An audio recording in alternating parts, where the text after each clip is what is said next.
কি গো হেঁটে আসছো যে? তোর মোটরসাইকেল কই? বেচে দিয়েছি। বেঁচে দিয়েছো মানে?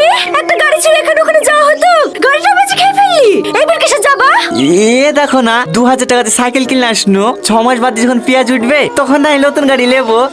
লাও ধরো। মোবাইল কোথায় পেলা? ওই গাড়িটা বেচি মোবাইলের এক জোড়া কানে নিয়ে এসছি, দেখো তোমার পছন্দ হয় কি। কে বলেছে তোমাকে গাড়ি বেচে মোবাইল নিতে? এখন তোমার বাজারে যেতে কষ্ট হবে না? ও হয় একটু কষ্ট হলে আমি ম্যানেজ করে নেবো, তোমার খুশিতেই আমার খুশি। ঠিক আছে, হাত মুখ ধুয়ে আসো, ভাত খুলছি।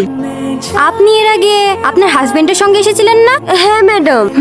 এখন আবার কি সমস্যা হচ্ছে? ওই সমস্যা বলতে গেলে ম্যাডাম, ইন্ডাকশন ফিন্ডাকশন দিয়ে কিভাবে বাচ্চা নেওয়া হয় না, ওইভাবে বাচ্চা নেবে। দেখুন, ওভাবে বাচ্চা নেওয়া হয়, কিন্তু কিন্তু কি ম্যাডাম? সেদিন আমি আপনাকে একটা মিথ্যে কথা বলেছিলাম। আসলে সমস্যাটা আপনার হাজবেন্ডের না, সমস্যাটা আপনার।